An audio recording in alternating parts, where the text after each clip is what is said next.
अध्याय 4 जादुई तंबू। ठीक है, डोरोथी ने हंसते हुए कहा, यह मेरी अपेक्षा से कहीं अधिक आसान था। कभी कभी एक असली परी बनना सार्थक होता है, लेकिन मैं उस तरह की नहीं बनना चाहती और हर समय एक भयानक कोहरे में रहना चाहती हूँ। अब वे किनारे पर चढ़ गए और उनके सामने एक रमणीय मैदान था जो सभी दिशाओं में मीलों तक फैला हुआ था। घास के मैदान में सुगंधित जंगली फूल बिखरे हुए थे, सुंदर फूलों और रसीले फलों से लदी झाड़ियां थीं। कभी कभी आलीशान पेड़ों का एक समूह परिदृश्य की सुंदरता में चार चांद लगा देता था, लेकिन वहां कोई आवास या जीवन के संकेत नहीं थे। मैदान के दूर वाले हिस्से में ताड़ के पेड़ों की कतार लगी हुई थी और ताड़ के पेड़ों के ठीक सामने एक अजीबोगरीब आकार की पहाड़ी थी जो मैदान के ऊपर पहाड़ की तरह खड़ी थी।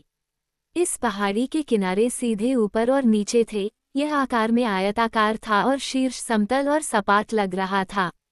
ओह हो, डोरोथी चिल्लाई, मैं शर्त लगा सकती हूँ कि यह वही पहाड़ है जिसके बारे में ग्लिंडा ने हमें बताया था, जहाँ फ्लैटहेड्स रहते हैं।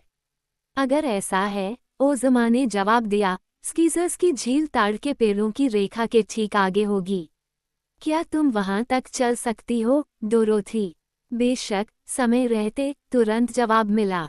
मुझे खेद है कि हमें सॉहॉज और रेड वैगन को पीछे छोड़ना पड़ा, क्योंकि वे अभी काम आ सकते थे, लेकिन हमारी यात्रा का अंत निकट है, इसलिए इन सुंदर हरे भरे खेतों में घूमना हमें जरा भी नहीं थकाएगा। हालांकि यह उनके अनुमान से ज्यादा लंबा था और समतल पहाड़ पर पहुंचने से पहले ही रात हो गई। इसलिए ओज़मा ने प्रस्ताव रखा कि वे रात के लिए डेरा डालें और डोरोथी इसके लिए तैयार थी। वह अपनी दोस्त को ये बताना पसंद नहीं करती थी कि वह थक गई है, लेकिन उसने खुद से कहा कि उसके पैरों में चुभन हो गई है, जिसका मतलब है कि वे दर्द करने लगे हैं। आमतौर पर जब डोरोथी अन्वेषण या साहसिक यात्रा पर निकलती थी, तो वह अपने साथ भोजन की एक टोकरी और अन्य चीजें ले जाती थी, जिनकी किसी अजनबी देश में यात्री को आवश्यकता हो सकती थी, लेकिन ओज़मा के साथ जाना काफी मुश्किल था। अनुभव ने उसे सिखाया था कि यह अलग बात है। उसके परिशासक को केवल उसकी चांदी की छड़ी की जरूरत थी, जिसके एक सिरे पर एक बड़ा चमकदार पन्ना लगा था, ताकि वह अपने जादू से उनकी जरूरतों को पूरा कर सके। इसलिए ओज़मा अपने साथी के साथ रुकी और मैदान पर एक चिकनी घास वाली जगह चुनी, अपनी छड़ी को सुंदर मोड़ में लहराया और अपनी मधुर आवाज में कुछ रहस्यमय शब्द बोले, और एक पल में उनके सामने एक सुंदर तंबू प्रकट हुआ। कैनवास बैंगनी और सफेद धारियों वाला था और केंद्र के खंभे से उसका शाही झंडा लहरा रहा था। आओ प्रिय, ओज़मा ने डोरोथी का हाथ पकड़ते हुए कहा, मुझे भूख लगी है और मुझे यकीन है कि तुम्हें भी भूख लगी होगी, इसलिए चलो हम अंदर चलें और अपना भोजन करें। तंबू में प्रवेश करने पर उन्हें दो लोगों के लिए एक टेबल मिली, जिस पर बर्फीली चादरें, चमकीले चांदी और जगमगाते कांच के बर्तन, बीच में गुलाब का एक फूलदान और स्वादिष्ट भोजन के कई व्यंजन, जिनमें से कुछ धुआंधार गर्म थे, उनकी भूख मिटाने के लिए इंतजार कर रहे थे। इसके अलावा तंबू के दोनों ओर बिस्तर थे, जिन पर साटन की चादरें, गर्म कंबल और हंसों के पंखों से भरे तकिए थे। वहां कुर्सियां भी थीं और ऊंचे लैंप थे जो तंबू के अंदरूनी हिस्से को नर्म, गुलाबी रोशनी से रोशन कर रहे थे। डोरोथी अपनी परी मित्र के आदेश पर आराम कर रही थी और असामान्य आनंद के साथ अपना खाना खा रही थी, जादू के चमत्कारों के बारे में सोच रही थी।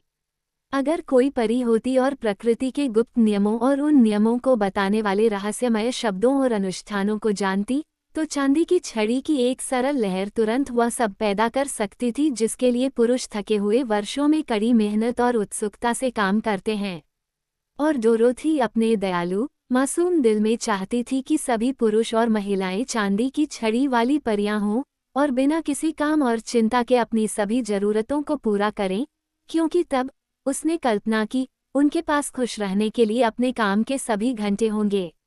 लेकिन ओज़मा अपनी दोस्त के चेहरे को देखते हुए और उन विचारों को पढ़ते हुए हंसी और बोली, नहीं नहीं डोरोथी, ऐसा बिल्कुल नहीं होगा। तुम्हारी योजना से दुनिया में खुशी की जगह थकान आएगी। अगर हर कोई एक छड़ी घुमाकर अपनी इच्छाएं पूरी कर सकता तो इच्छाएं कम ही रह जाती। मुश्किलों को पाने के लिए कोई उत्सुकता नहीं होती, क्योंकि तब कुछ भी मुश्किल नहीं होता, और जो कुछ पाने की चाहत होती है और जो कड़ी मेहनत और सावधानीपूर्वक विचार से ही प्राप्त होता है, उसका आनंद पूरी तरह से खत्म हो जाता। तुम देखो, करने के लिए कुछ नहीं होता, और जीवन और हमारे साथी प्राणियों में कोई दिलचस्पी नहीं होती। यही वह चीज़ है जो हमारे जीवन को सार्थक बनाती है, अच्छे कर्म करना और अपने से कम भाग्यशाली लोगों की मदद करना। ठीक है, तुम एक परी हो, ओज़मा। क्या तुम खुश नहीं हो? डोरोथी ने पूछा। हाँ, प्रिय, क्योंकि मैं अपनी परी शक्तियों का उपयोग दूसरों को खुश करने के लिए कर सकती हूँ। अगर मेरे पास शासन करने के लिए कोई राज्य नहीं होता और कोई प्रजा नहीं होती जिसकी देखभाल करनी होती, तो मैं दुखी होती। साथ ही आपको ये भी समझना चाहिए कि मैं उसके किसी भी अन्य निवासी की तुलना में अधिक शक्तिशाली परी हूँ, लेकिन मैं ग्लिंडा जादूगरनी जितनी शक्तिशाली नहीं हूँ, जिसने जादू की कई कलाएं सीखी हैं, जिनके बारे में मैं कुछ भी नहीं जानती। यहाँ तक कि उसका छोटा जादूगर भी कुछ ऐसे काम कर सकता है जो मैं नहीं कर सकती, जबकि मैं जादूगर के लिए अज्ञात चीज़ें कर सकती हूँ। ये स्पष्ट करने के लिए है कि मैं किसी भी तरह से सर्वशक्तिमान नहीं हूँ। मेरा जादू केवल परी जादू है, न कि जादू या जादूगरी। फिर भी, डोरोथी ने कहा, मुझे बहुत खुशी है कि आप ये तंबू बना पाए, जिसमें हमारे लिए भोजन और बिस्तर सब तैयार है।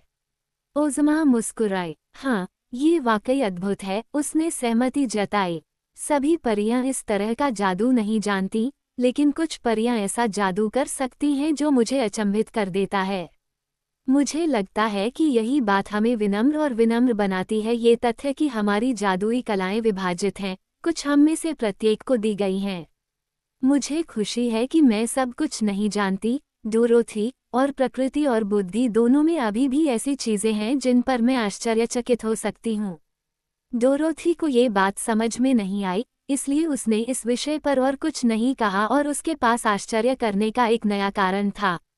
क्योंकि जब वे खाना खा चुके थे, तो मेज पर रखी चीजें एक झटके में गायब हो गई थीं।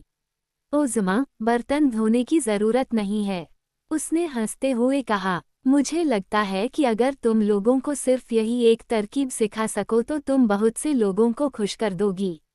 1 घंटे तक ओज़मा ने कहानियां सुनाई और डोरोथी से उन विभिन्न लोगों के बारे में बात की जिनमें उनकी रुचि थी। और फिर सोने का समय हो गया और उन्होंने कपड़े उतारे और अपने नर्म बिस्तरों में घुस गए और जैसे ही उनके सिर तकिए से टकराए, वे सो गए।